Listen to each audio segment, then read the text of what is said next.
Dr Anne-Carole Bensadon, vu avec votre point de vue qui est loin d'être celui de l'épicycle de Mercure d'en haut, mais qui est vraiment au quotidien, avec aussi tout ce qui peut remonter comme problématique aiguë, au moins celle dont vous pouvez parler, parce que j'imagine que vous pouvez pas parler de tout.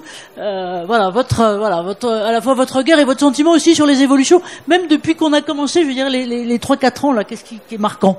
Voilà, alors c'est exactement la logique dans laquelle j'avais prévu un peu cette petite intervention comme vous m'avez parlé, parce que je me suis dit que, bon, on va parler innovation, mais ça n'empêche pas de réfléchir un peu sur l'historique et finalement, cette première un peu aventure avec vous, quand vous m'avez proposé de venir parler devant le cercle d'un rapport, pour moi sur un sujet qui était honnêtement assez nouveau, hein, que je connaissais pas beaucoup, qui était la santé au travail.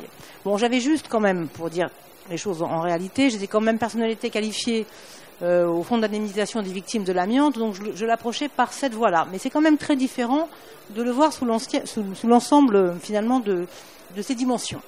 Et donc j'ai essayé de réfléchir un peu pour ici, de me dire, finalement, depuis quand est-ce qu'à l'IGAS on réfléchit à ces questions d'articulation, santé-travail, santé publique, et finalement comment est-ce qu'on l'a fait? J'ai remonté... Attendez, j'ai une question technique. Jean-Loup, tu dis quoi sur la tenue du micro? Alors, est-ce que vous pourriez, le mieux, c'est le vieux système sur le menton. C'est ce que je fais. Parce que si je peux me permettre, si vous le mettez devant la bouche, c'est mauvais pour la photo, pardon. Oui. Voilà, et sur le menton, c'est le mieux, pardon. Ok, c'est bon? Merci Jean-Loup. Ouais. Ok, parfait, merci beaucoup. Donc en fait, la première fois où on s'est vraiment intéressé de cette manière-là, d'une manière un peu articulation santé publique, santé travail, c'était finalement en 2014, donc c'est finalement assez ancien, et on avait pris le parti de prendre un peu des pathologies traçantes, hein, notamment ou des expositions traçantes, travailler sur ce qui était nanoparticules, ce qui était certaines maladies chroniques, et on essayait de voir un peu par rapport à ça comment ça s'articulait dans la vraie vie des gens. Finalement, si je prends quelqu'un qui a cette pathologie-là, comment je peux tracer ça? C'est quoi sa vie? Qu'est-ce qu'elle rencontre? Qui sont ses partenaires avec qui elle va pouvoir discuter? Et sur qui elle va pouvoir se tourner? Bon, on était tombé finalement sur des questions assez connues des connaisseurs, enfin pas de moi en tous les cas à l'époque, mais enfin, et sur lesquelles je vais quand même dire qu'on a avancé, parce que sinon on serait quand même très triste, hein, donc je vais dire qu'on a avancé. Non mais je le pense quand même, hein, qui est toute l'articulation, mais il y a encore évidemment des choses à faire. C'est comme on dit, beaucoup a été fait et beaucoup reste à faire. Et donc c'est toute la logique d'articulation, notamment entre le médecin du travail, le médecin traitant, et puis le médecin de la sécurité sociale qui va devoir faire les contrôles. Enfin, la place des différents interlocuteurs les uns par rapport aux autres. Et puis on a beaucoup parlé de médecins, mais très vite l'évolution c'était de dire, dans le système de santé, quand on regarde ailleurs et puis même quand on réfléchit un peu, il n'y a pas que les médecins. Et très vite on a commencé à réfléchir pour dire, finalement il y a d'autres professionnels de santé qui peuvent avoir un rôle.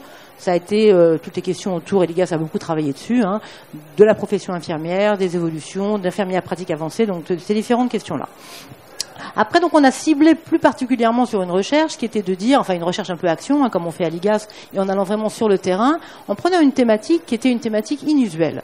C'est-à-dire, c'était les maladies cardiovasculaires. Alors, tout le monde nous a regardé un peu de travers en disant, mais enfin, vous pouvez pas prendre cancer, pourquoi vous voulez travailler sur maladies cardiovasculaires? Et on a insisté en regardant que d'un point de vue épidémiologique, donc on avait pas mal de données assez intéressantes. Vous avez parlé de la chaleur, donc il y avait des éléments très structurants qui montraient que finalement, les gens qui étaient exposés à beaucoup de chaleur avaient des risques beaucoup plus forts de faire des maladies cardiovasculaires, avec des conséquences assez tragiques, hein, finalement, des pertes de chance importantes parce que c'était pas toujours repéré. Donc, on voyait bien que cette question de la prévention, elle était importante, mais on voyait aussi que, et ça a été évoqué tout à l'heure, hein, que en fait, les gens qui en plus avaient d'autres facteurs de risque, pour eux, c'était encore plus ennuyeux, et donc les risques de finalement d'avoir un impact très indésirable et un effet très négatif sur leur propre santé de, par exemple, cette augmentation de chaleur étaient liés certes à l'exposition qu'ils allaient avoir dans le milieu de travail, mais pas que, parce qu'en fait il y avait d'autres facteurs de risque qui étaient leurs facteurs de risque propres, qui faisaient qu'ils avaient finalement des risques plus importants et que probablement que la démarche de prévention aurait pu être orientée différemment. Cette première question qui peut paraître finalement assez simple, hein, quand on connaît moins bien, après, on a amélioré, je dis pas l'IGAS, parce que l'IGAS a une grosse antériorité, hein, donc je ne vais parler que moi dans le domaine, mais donc j'ai profité de la connaissance de mes collègues assez aigus, hein, dans cette partie-là, parce que comme vous l'avez dit, je préside le collège santé de l'inspection générale des affaires sociales, mais on est en lien quand même très étroit avec le collège qui travaille sur tout ce qui est travail, emploi, formation professionnelle, et donc c'était intéressant de voir ces articulations par rapport à ça et de voir comment on pouvait évoluer, et finalement est-ce que c'est facile de faire bouger les choses. Alors on avait beaucoup de questions qui étaient de dire finalement comment est-ce qu'on peut articuler. Mais finalement quand on le dit ça suffit pas parce que concrètement sur le terrain c'est bien, tout le monde est d'accord quand on fait une conférence. Je parle pas d'ici mais je veux dire voilà je peux faire une conférence avec des gens tous très autorisés, tout le monde dit oui c'est très bien, vous avez raison, il faut une santé globale, oui c'est important, au revoir. Et puis après sur le terrain quand on va, finalement c'est très différent d'un endroit à l'autre. Si je peux... Alors parce que nous à l'IGAS la manière de faire c'est qu'on n'est pas, vous l'avez dit tout à l'heure, on est beaucoup moi, j'ose le dire, ça ne me dérange pas du tout. Ras des pâquerettes, c'est pas grave du tout. Je pense pas qu'on puisse réfléchir à des améliorations de système si on les regarde du haut, si on pense que ça doit être une démarche top-down. Donc, il faut évidemment parler de la base. Pour vous poser une question de ce côté-là. L'IGAS, je pense à la différence, par exemple, de la Cour de cassation. Vous vous saisissez vous-même de vos propres problèmes. Comment ça vient? Alors, comment ça vient? Alors, justement, la mission dont je viens de vous parler, elle est un peu originale. C'est effectivement, vous avez raison, une saisine propre de l'IGAS. C'était une saisine du programme de travail. On a à l'IGAS une proportion pas forcément importante, mais ça dépend de ce qu'il y a comme autre type de sujet. Vous voyez, l'année du Covid, comment dire, il n'y a pas eu de place pour le programme de travail. On a tous été rebalancés sur des travaux qui étaient propres au Covid et parfois assez éloignés de nos métiers initiaux, enfin qu'on savait faire, parce que il s'agissait de travailler sur ces questions-là. Donc il n'était pas question d'avoir des réflexions, même si elles auraient été très intéressantes. Il fallait pouvoir se redéployer. Donc c'est un mixte en fait. Il y a une partie plus importante qui sont les saisines ministres, mais on a une partie programme de travail et celle-ci justement faisait partie du programme de travail et donc elle a été acceptée. Cela dit, le programme de travail, on le présente en interministériel, puisque donc c'est une inspection interministérielle avec plein de ministres. Alors je ne peux même pas les citer tous, donc ça ne se fait pas du tout. Mais enfin bref, toujours est-il que on passe un peu en revue nos programmes et on dit voilà, vous pouvez y aller sur telle ou telle mission. Celle-ci était une mission du programme de travail, mais on en a eu d'autres. Alors je crois qu'elle est aussi du programme de travail celle-là, mais c'est pas un biais, c'est parce que c'est un biais, je veux dire plutôt parce que de fait je les ai choisis moi parce que très en lien avec cette thématique très précise. Il y a eu un rapport que je trouvais assez intéressant et pareil, qui partait vraiment du terrain sur comment on pouvait prévenir la désinsertion professionnelle. Et ça, c'était vraiment très intéressant leur manière de faire parce que très vite, ils ont commencé à toucher à des sujets autour de la prévention primaire. Donc évidemment, la prévention des risques professionnels, la prévention primaire, c'est quand même la logique disons que on peut avoir beaucoup d'idées sur l'importance d'une santé qui associe à la fois une prévention sur les facteurs de risque individuels et les facteurs de risque professionnels.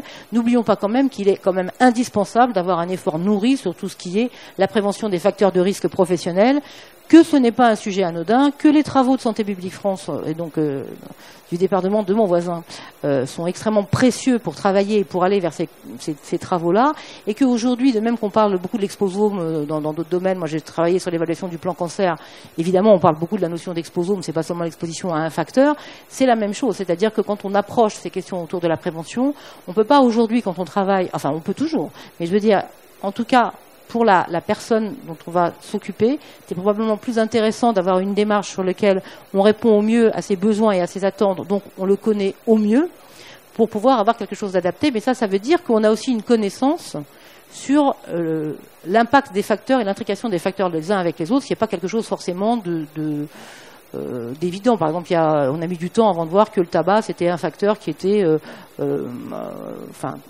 un cofacteur au niveau de l'amiante, mais parce qu'au début, il y avait beaucoup de discussions pour dire non, c'est pas l'amiante, l'exposition à l'amiante, c'est l'exposition au tabac. Donc il y avait une démarche en plus très, très motivée par des intérêts financiers quand même assez importants. On peut s'imaginer de l'enjeu qui a fait que voilà. Donc de fait, cette connaissance, la connaissance scientifique, nous on est toute la journée sur les travaux de Santé publique France. Faut dire ce qui est. On est donc assez dépendant, mais c'est la vérité. Alors dans ce domaine-là, y compris dans le reste, parce qu'on peut pas travailler sans données.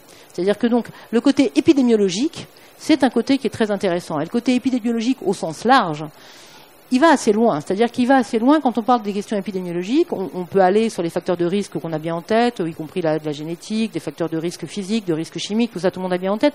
Après, évidemment, la question organisationnelle et la question du changement. Vous avez parlé d'innovation, l'apport des nouvelles technologies, leur impact dans les deux sens. Qu'est-ce qu'on fait la proximité au robot pour l'individu, qu'est-ce que ça veut dire, mais aussi l'apport qu'il y a sur tout ce qui est la partie exosquelette, que vous connaissez mieux que quiconque ici. D'ailleurs, moi, j'ai appris beaucoup en écoutant vos conférences. Donc voilà, merci. Et quand on voit tous ces éléments-là, c'est-à-dire, on comprend bien que cette logique globale, elle n'est pas si évidente à avoir. Si je peux me mettre l'intérêt, c'est pour ça que vos institutions tous les deux sont très exemplaires, c'est que c'est pas que, j'allais dire, c'est pas du tout une parole politique en l'air, c'est vraiment des choses qui sont fondées sur de la recherche et justement des données épidémiologiques tout à fait profondes. Je vous laisse encore 1 minute et demie si je peux me permettre. Je vais aller très vite, moi. Donc juste pour redire que les assises du travail ont accordé une importance majeure à tout ce qui est équilibre entre temps de vie personnelle, santé au travail, et sur comment on pouvait accélérer le passage d'une logique de réparation à une logique de prévention en matière de santé au travail. On parle de santé physique, d'accidents du travail, mais également tout ce qui est autour de la santé mentale, et ça c'est un point qui est très important. Et puis alors, pour terminer, je vais oser un parallèle, parce que moi, vous me connaissez, je ne vais pas m'arrêter. Voilà, on va regarder ce qui se passe un petit peu ailleurs quand même. Enfin ailleurs, dans le domaine de la santé. Aujourd'hui, les différents acteurs vont reconnaître que la question de l'expérience patient, c'est d'un appui qui est extrêmement important pour prendre en charge les personnes et que c'est vraiment quelque chose qui a permis beaucoup d'améliorations dans ce domaine. C'est quoi l'expérience patient? C'est-à-dire qu'on va prendre en compte les interactions et les situations vécues par une personne et son entourage au cours de son parcours, mais c'est-à-dire que c'est pas la personne uniquement, la personne malade en tant que telle, on la voit dans sa globalité, dans son parcours de vie, et donc 2 personnes avec une pathologie identiques, peuvent avoir des besoins parfaitement différents et des attentes, des besoins, un parcours qui va ne pas être le même, et la réponse qu'on va leur apporter, elle doit être adaptée par rapport à ça. Donc, si on réfléchissait aussi à une approche globale en termes de prévention, ce qu'on a envie tous d'avoir, on pourrait avoir cette même logique et de dire, finalement, je vais prendre en compte les besoins et les attentes de la personne qui travaille, je vais travailler avec elle à quelque chose de construit en termes de prévention, un peu comme on travaille autour des projets de soins, je vais travailler cette question-là avec elle, et ça peut probablement se faire. Et donc, finalement, c'est quelque chose qui pourra être probablement plus positif. Je reprends la question autour de l'impact de la crise sanitaire, qui a été un facteur marquant, et je vais terminer par ça. On voit bien, et d'ailleurs le rapport récent des assises du travail a montré que ça a renforcé un besoin d'autonomie, de confiance et de reconnaissance quand on est au travail, d'avoir une reconnaissance par rapport à ce qu'on fait, par rapport à son travail et par rapport à son positionnement en général. Si on veut avoir cette approche globale en termes de prévention et pour qu'elle puisse fonctionner, au-delà de ce qu'on va pouvoir décréter, alors bien sûr il y a tous les côtés organisationnels, les différents acteurs, comment on peut leur donner une place chacun par rapport aux autres, mais il y en a bien un qui est quand même très central et je pense que c'est quand même bien je trouve qu'on a beaucoup amélioré ça dans le champ de la santé. On voit l'expérience patient, c'est quelque chose de très significatif par rapport à ça. Mais il faut aussi que pour être dans une approche globale vraiment partagée, on puisse être vraiment dans cette dimension de confiance, y compris au sein de l'entreprise, et qu'on puisse finalement arriver à parler des facteurs de risque qui ne sont pas les facteurs de risque professionnels, sans se trouver paradoxalement dans une situation de risque au travail. Voilà.